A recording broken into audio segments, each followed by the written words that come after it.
Naruto as a show is unfortunately filled with a lot of characters who from a distance seem super cool, but we never get a fully fleshed out story for them. And in no group is this more true than the Akatsuki. You see, the Akatsuki is a rogues gallery of incredibly cool characters who we don't really know a whole lot about. Well, at least if you're anime only, we don't know a whole lot about. But even if you've read all the light novels and the manga like me, they're still relatively minor characters. That doesn't mean somebody who's as well informed as me can't shine some light onto these characters for you. And that's what we're gonna be doing today, with arguably the most interesting character in the Akatsuki to me. You see, the man we're talking about today is not only the oldest member of the Akatsuki outside of Black Zetsu, he also fought Hashirama and survived. This man is an almost immortal bounty hunter who was banished from his village after not being able to kill one of the strongest people in the Naruto universe. Yes, we are talking about Kakuzu. And I don't care if you pronounce it Kakuzu or Kakazu, I'm probably gonna flip between the two. But since we're talking about mispronouncing things, guys, go ahead and like the video, subscribe to the channel, and hit that notify bell. And if those mispronunciations made you so mad you want to click away from this video, then I hope you'll click to one of my other YouTube pages, like NC Gamer 23, where instead of talking anime, I play video games, or Hammer's Collection, where instead of talking anime, I just build things from it. Our newest video to Hammer's Collection is actually in this box right here. It's quite literally the biggest one we've ever done. So Kakuzu, one of the most interesting yet underspoken about characters in the Akatsuki. You would figure with a character who's been around for quite literally hundreds of years, we would know more about him. Where was he born? What was his time like in the Hidden Waterfall? Why was he cast out of the Hidden Waterfall? How did he break away from the Hidden Waterfall? What are his powers? All of these things. And even though we know Kakuzu is super stretchy and he has 5 different hearts that can break into different chakra natures, do we know why he has these powers? To most people, the answer to that question is no. And we'll get to answering those questions, but we're gonna start this video off in the way that we usually start these videos off, in the beginning. To talk about Kakuzu fully, you have to talk about the Hidden Waterfall. And the reason you have to talk about the Hidden Waterfall is because the Hidden Waterfall is kind of an anomaly. You see, the Hidden Waterfall isn't one of the 5 major ninja villages, but it is a powerful nation, probably the strongest of the small nations if you don't include the Rain Village. And I'd actually be willing to say that pre-Nagato rising to the leader of the Rain Village, that the Hidden Waterfall was stronger. And this is for a couple of reasons that might be intertwined. You see, for some reason, the Hidden Waterfall inherited the 7 tails, Chome. This is a bit weird to us because technically all of the tail beasts were caught by Hashirama and then handed out to the 5 major villages. So it would stand to reason that outside of Shikaku, who Hashirama didn't catch because the first Kazekage caught him, that all of the tailed beasts should be in the 5 major ninja villages. And yet for some reason, Chome, one of the stronger tailed beasts, ended up in the Hidden Waterfall. But why? The Hidden Waterfall wasn't at the 5 Kage summit. And it's not like any of the other smaller villages got tailed beasts. It was only the Hidden Waterfall. Well, the way I look at it, it might have something to do with Kakuzu. You see, Kakuzu fought Hashirama and survived, and Hashirama dies before the beginning of the First Great Shinobi World War. Now, we don't have an exact timeline on when Hashirama and Kakuzu fought, but we know, obviously, because Hashirama was still alive, it was before the First Great Shinobi World War, and therefore, most likely before Hashirama handed out the tailed beasts, considering the fact that Hashirama handed out the tailed beasts like right before the First Great Shinobi World War started. Also, how we know Kakuzu fought Hashirama is from a data book entry on him. And in this data book entry, it says Kakuzu was sent to assassinate the Hokage just as the ninja villages were being created. So this would imply that Kakuzu and Hashirama fought when Konoha was brand new, so long before the tail beasts were handed out. So the fact that the Hidden Waterfall received Chome, the 7 tails, might be because Hashirama saw the strength of Kakuzu. What does this mean? Why would Hashirama give a tailed beast to a village to try to assassinate him? Well, let's think for a second about why Hashirama was handing out these tailed beasts in the first place. See, Hashirama wasn't handing out this tailed beast because he wanted every other village to be just as strong as Konoha. No, he was handing them out because he wanted peace amongst all the villages. And since the other 4 major ninja villages were so large, Hashirama knew their power, and he knew he didn't want war amongst those villages. That's why he went to those 4 villages with the tailed beasts. But since the Hidden Sand wasn't gonna take any of Hashirama's tailed beasts, they had a couple extra. Well, not like a couple, like 1. And so Hashirama, now faced with the idea of either giving Konoha an extra and relatively unnecessary tailed beast, or giving another village a 3rd tailed beast, decided to reach for peace with a village whose strength be respected. You see, because no one's ever really asked the question, why was Kakuzu sent to assassinate Hashirama? What was the point? Did they really think he was gonna be able to pull it off? And the way I look at it, there's really only two reasons. One would be to assassinate the guy collecting all of the tailed beasts so the hidden waterfall can get their hands on them. And the second would be to show the hidden waterfall's strength to all of the other ninja villages. I guess the third would also be to destabilize the hidden fire. Regardless of whether or not you choose the first or the second option, the hidden waterfall is essentially either trying to show its strength or to get a tailed beast. So somehow the logical thing for Hashirama to do here would actually be to acknowledge their strength by giving them a tailed beast. That is, if you are ardently trying to avoid war, which is exactly what Hashirama was trying to do. On top of this theory is actually corroborated by even more evidence. You see, in a Naruto OVA called The Lost Story Mission, Protect the Hidden Waterfall, we actually got to go to the Hidden Waterfall village. And in this 40-minute OVA, we got a full view of what the Hidden Waterfall looks like. And in this 40-minute OVA, we learned about something called Hero's Water. You see, in this OVA, the leader of the Hidden Waterfall admits that the Hidden Waterfall isn't that strong in terms of shinobi power, but they are able to take water from the waterfall that protects them, and if they drink it, it increases their chakra tens of times over. This chakra increase is different for different people. For somebody, it could be 10x, for somebody, it could be 30x. It was with the use of this hero's water that the Hidden Waterfall was able to fight back against the major nations throughout all of the great shinobi world wars. There's a double-edged sword with hero's water.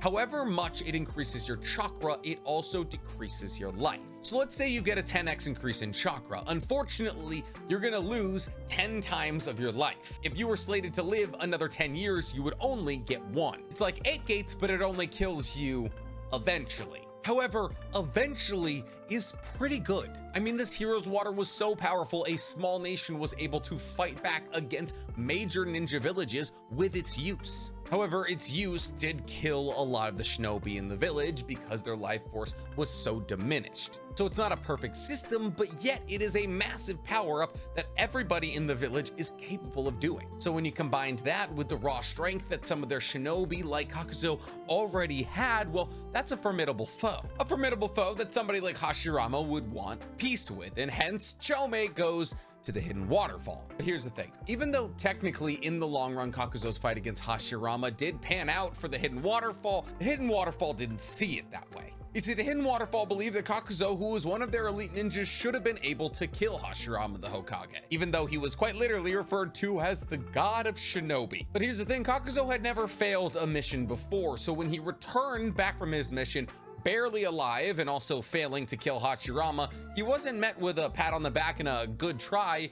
It was anger and harassment. But not even just like anger and harassment in the way that Naruto dealt with in Konoha. No, he was in prison, and this pissed off Kakuzu, which makes a lot of sense. I mean, he was sent on a nigh impossible mission, tried his best, and came back alive against somebody referred to as the god of shinobi. And not only that, according to my theory, was adequately able to show the power of his village in his fight against this god of shinobi and got them a tailed beast from it. So because he was treated like such dirt, he escaped his imprisonment. But Kakuzu wasn't the kind of person to just leave. He had a deep hatred for the Hidden Waterfall. So on his way out of imprisonment, he killed the village elders, took their hearts, and the village's forbidden jutsu. You see, before Kakuzu killed the village elders and fled the village, he was just a regular guy with a non-stitched body. But the kinjutsu, or the forbidden jutsu that he stole on his way out, was called Earth Grudge Fear. You see, Earth Grudge Fear, a bit like the forbidden jutsu that Deidara stole, changes the anatomy of your body. Essentially, if you're learning this jutsu, instead of having a regular flesh and blood body, it turns into the stitches of a ragdoll. And now Kakuzu's entire body was made of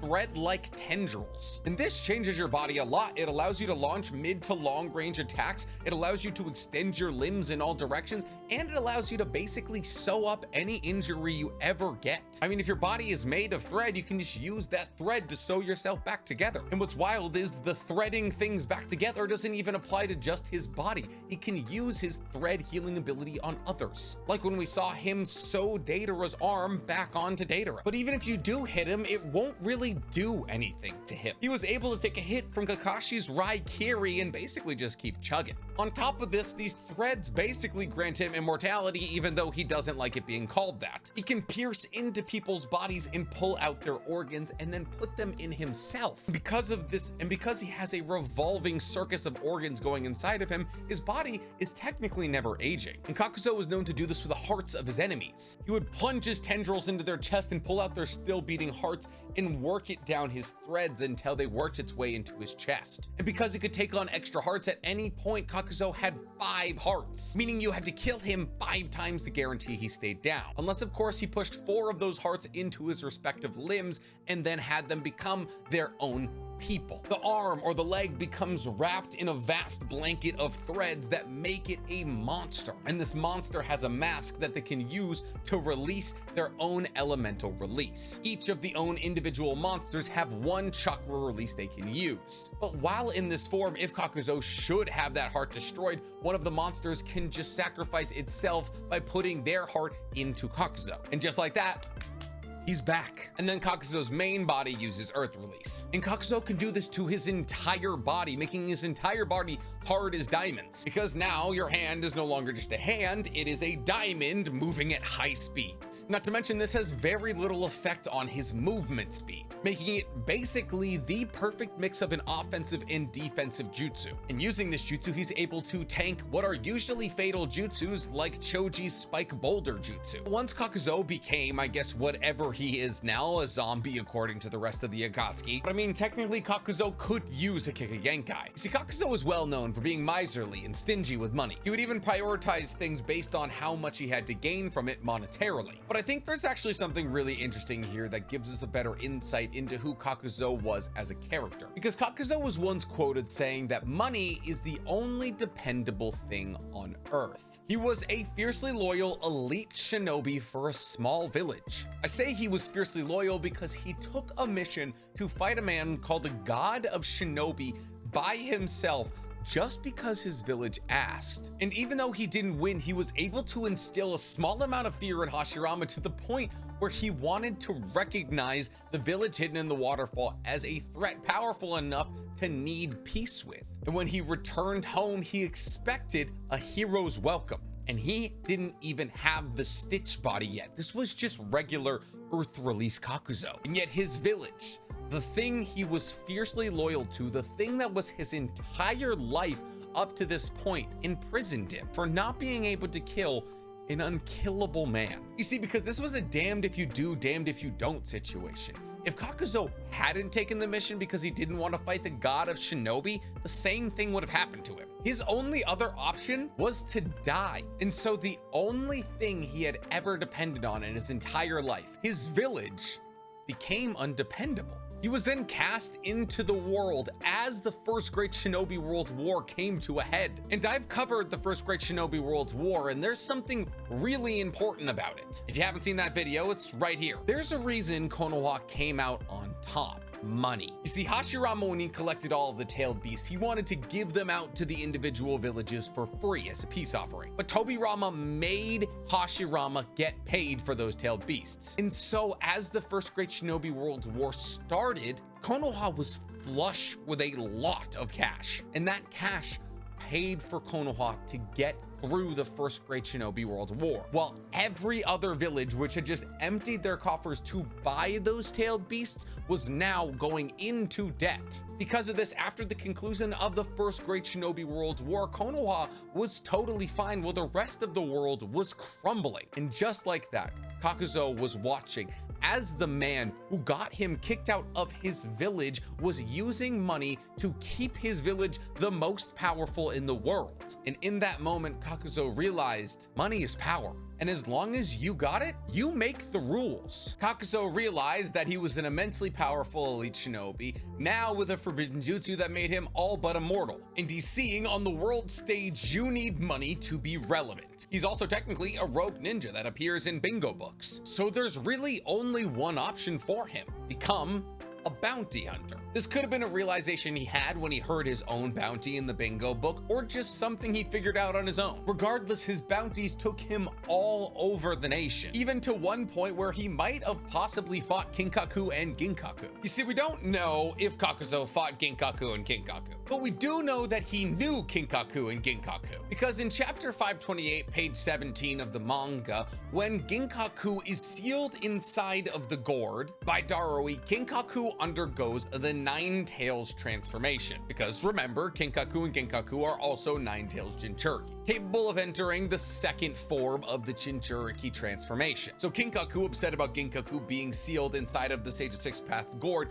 undergoes said transformation. And it's at this point that Kakuzu says, I can't remember the last time I saw Kinkaku make this transformation. Somebody must have taken out Ginkaku. So not only does that mean Kakuzu has seen Kinkaku undergo this transformation before, it means he's probably seen it several times. Saying I can't remember the last time I saw him undergo this transformation, to me implies he's seen it more than once. The question is, why has Kakuzu seen this transformation? Well, it actually seems fairly obvious when you think about the Gold and Silver Brothers. You see, the Gold and Silver Brothers are rogue ninja. When they attacked Tobirama when he went to the Hidden Cloud to sign a peace treaty to end the First Great Shinobi World War, they were exiled from the Hidden Cloud. Effectively, them and their entire squad was cast out of the village. So there's really two ways that Kakuzu could have met them. One is in battle, because they most likely have bounties on their heads. Incredibly high bounties, considering the fact that they killed a Hokage. So Kakuzu, who was prioritizing those with very high bounties, fought them several times trying to collect on their heads. The other theory is that because they were rogue ninjas just like Kakuzu, they operated in the same circles. You see, the bounties we've seen Kakuzu collect on is usually underworld bounties. Bounties on the good guys posted by the bad guys. This is because Kakuzu, as a rogue ninja, couldn't necessarily stroll into Konoha with Kinkaku and Ginkaku over his shoulders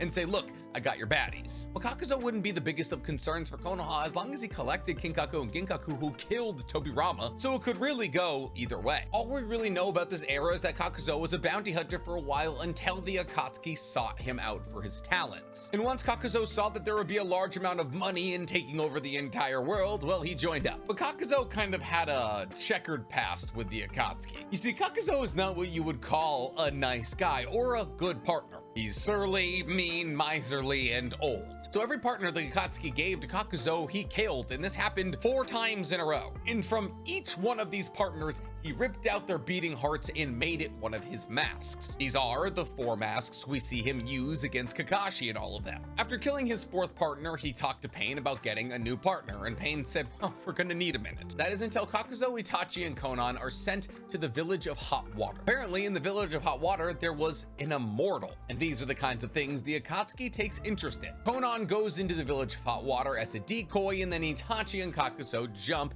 Hidan, who goes to attack Konan. It's at this point that Kakuzu and Hidan fight, and after catching Kakuzu in his technique, Hidan stabs himself through the heart, destroying one of Kakuzu's hearts. This gets Kakuzu's interest. In fact, it gets Konan, Itachi, and Kakuzu's interest. And so they recruit Hidan into the Akatsuki. And once he's recruited into the Akatsuki, well, everybody decides it would be best if he goes with Kakuzu. Why? Because Kakuzu can't kill him. That's literally it. And because both of them are technically immortal, the Akatsuki refers to them as the zombie duo. And as far as duos in the Akatsuki go, I would say this one arguably had the least redeeming qualities. See, while the majority of people know how Kakuzu and Hidan's lives came to an end, a lot of people don't know what they did together while they were in the Akatsuki. Like, obviously, we know about them hunting down the 12 Pillars, which is a group of shinobi from the Land of Fire meant to protect the daimyo. This is because in the underworld, these 12 pillars had high bounties on their head, around 30 million ryu, and because of this, they were brought to Bunpuku's temple, where they fought and killed Bunpuku,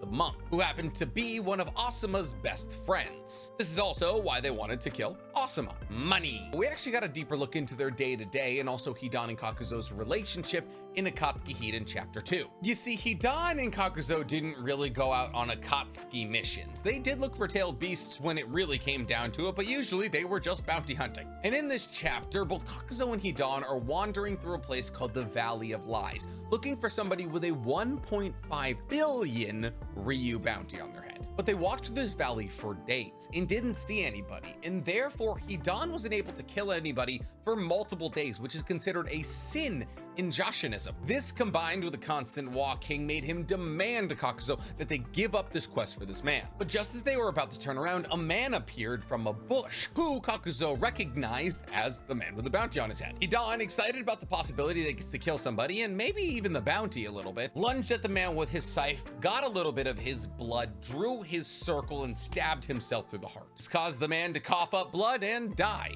And it was at this point that Hidan offered up the man to Lord Jashin. However, Kakuzu and Hidan were not alone when they murdered this man. There was a little boy watching from a distance, and this little boy emerged from the bushes just like that man has and asked Hidan about how his ability worked. The boy pestered Hidan with questions, and this actually made Hidan a little upset. He looked at Kakuzu and said there must be something wrong with this kid. And it was at that point that he told Hidan he wanted to join Joshinism, which made Kakuzu agree with Hidan that there was something wrong with this kid. The boy introduced himself as Hohozuki and then allowed Hidan to finish the ritual to offer the man up to Lord Jashin. After the ritual was complete, Hidan actually showed the kid the ropes of Joshinism. But eventually Kakuzu grew weary of the lesson and told Hidan that they needed to go. Hidan assumed that this was leaving the valley, but Kakuzu told Hidan that his family, that being the man they just killed, also had bounties on their head and he believed they would be in the valley. Kakuzu asked Hohozuki if he knew where this family could be found. Hohozuki, being oddly down to let his village be murdered, told them that he lived in a small village and that he would lead them to it. So Hohozuki led them back to his village. And as they came upon the village, Kakuzu realized why they had such a hard time finding the village. It was hidden with genjutsu. Kakuzu had to then explain this to Hidan, who can't use ninjutsu. And once Kakuzu dispelled the effects of the genjutsu on both himself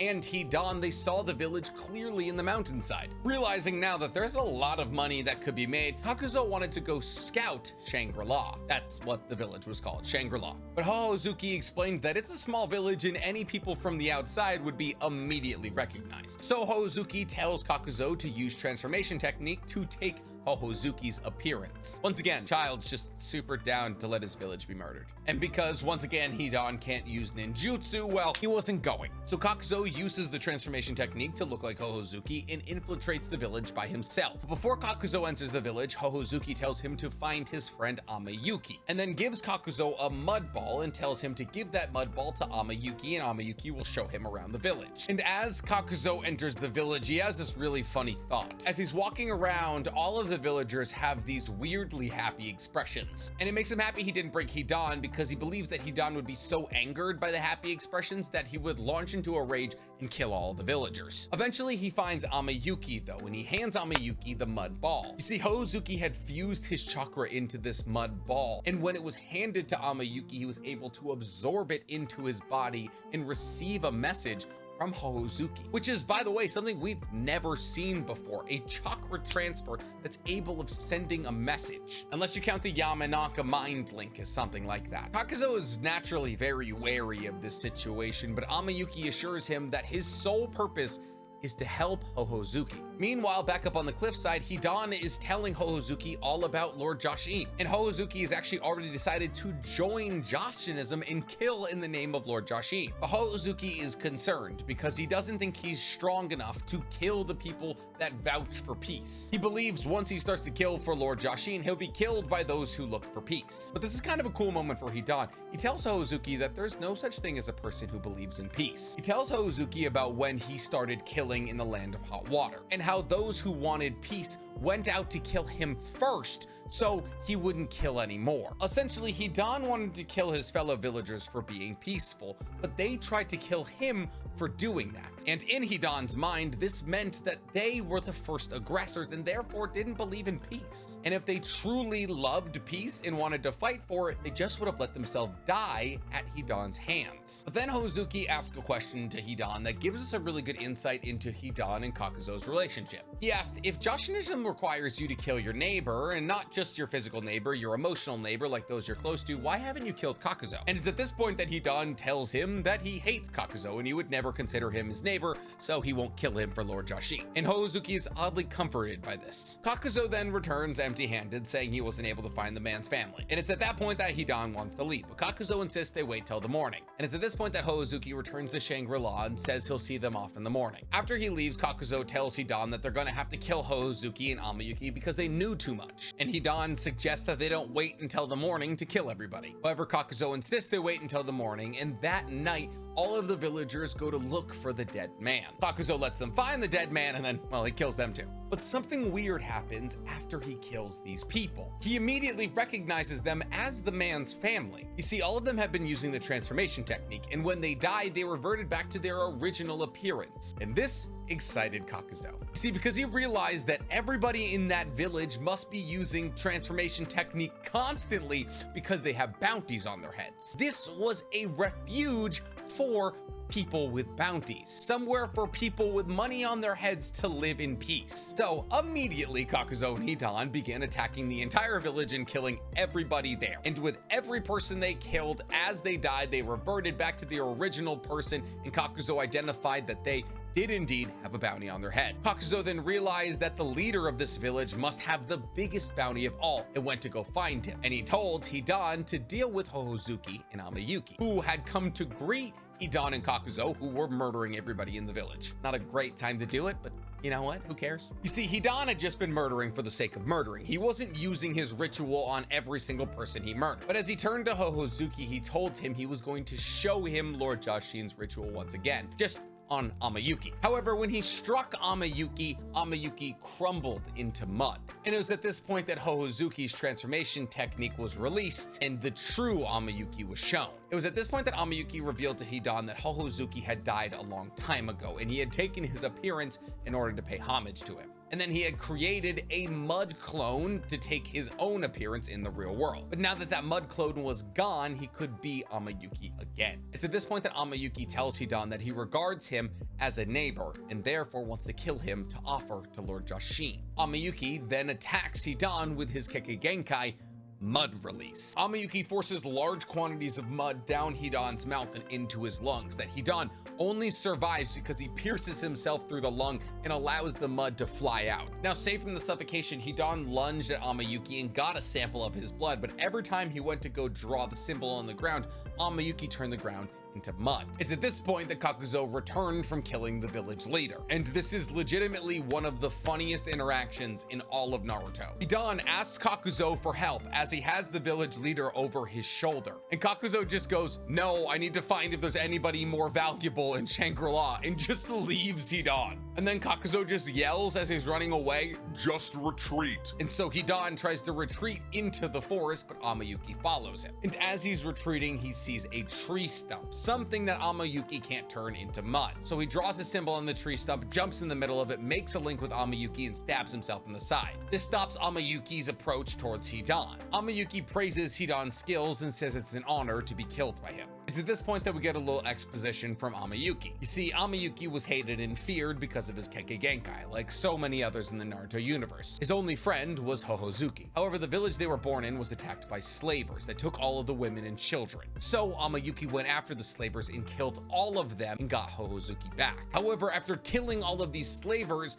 Amiyuki received a bounty. Rather than being grateful that Amiyuki saved Hohozuki, the villagers became afraid of him even more and tried to kill Amiyuki. Hohozuki, understanding what his friend did for him, made plans for them to flee to Shangri-la where they could live in peace, but since the villagers knew that Hohozuki was trying to take away Amiyuki, they killed him. Amiyuki was guilt-stricken by this, but decided to live on for Hohozuki. And then after this moment of beautiful exposition, we have one of the weirdest moments in Naruto history. You see, while Amiyuki was excited to be an offering for Lord Jashin, he wanted to make his own sacrifice first. Essentially, he wanted to go up to Lord Jashin with a little bit of karma, and he quoted the commandment of Jashinism to kill your own neighbors. So he decided to use his mud release to create a mudslide that wiped out Shangri-la and killed everybody in the village. And this actually really impressed Hidan, and he congratulated Amiyuki on his initiation to Jashinism as he stabbed himself in the heart,